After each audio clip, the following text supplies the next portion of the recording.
Opgave 6. Beskriv Monas udvikling ud fra et poseperspektiv. Hvorfor foretrækker Mona BR-posen frem for andre poser?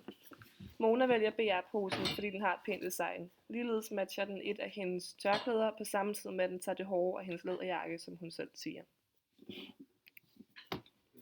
Hvorfor er det netop en BR-pose, Mona bruger til at kvæle Vera? Det kan være farligt for små børn at putte plastikposer over hovedet på andre. Mona bruger BR-posen til at kvæle Vera, da hun refererer til, at det er farligt for små børn at putte plastikposer over hovedet på andre. Hun siger derved, at hun selv er et lille barn, fordi hun i et vist omfang kommer til at kvæle Vera med plastikposen. Hun benytter dermed BR-posen, da den har indholdet legetøj, hvilket tilhører børn, hvilket har en sammenhæng med hendes udtale om, at det er farligt for små børn. Hvilke forhold har Mona til poser her? Poserne er altid tilbage. Hun klamrer sig til poserne, da hun tror, at drengene vil stjæle dem fra hende. Det er det eneste fra hendes gamle liv, som hun har tilbage. Hvad vil I mene, at posen symboliserer i denne roman? Før Mona fik alle disse operationer, var poserne et symbol på alle de ting, som hun gerne ville være. Efter hendes operationer symboliserer poserne det, hun var engang, og det, hun gerne vil holde fast i. Kapitel 4. Foretag en personkarakteristik af Magnus.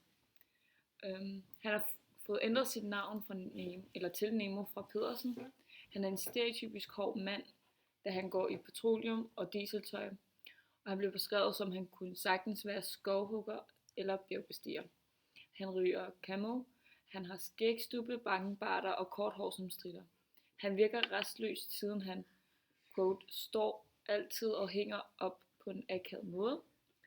For Mona er Magnus hendes kendt, altså han er den perfekte mand.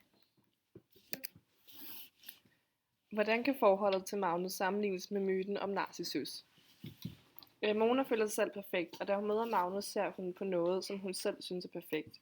Det er ligesom myten med Narcissus, hvorimod Narcissus kun ser sig selv, som også er det perfekte spejlbillede. Citat. Før hed han Magnus Pedersen, men det ved Mona Popcorn ikke. Her er første sammenstød mellem de to personer, hvor efter vi første gang opdager, at de to personer har haft flere ting til fælles. Her er der de begge to har fået foretaget en navneforandring. Citat. Han står altid og hænger på en akavet måde.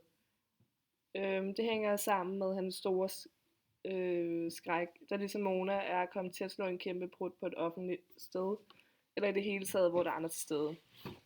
Og her ses det, at Mona og Magnus igen har ting til fælles. Så på sin vis er han og Mona som skabt for hinanden, og de formentlig tager kejler, hvis de ligefrem fandt sammen om det, men det ligger i sagens natur, at de ikke ved det om hinanden, og som udgangspunkt anser den anden som fjende.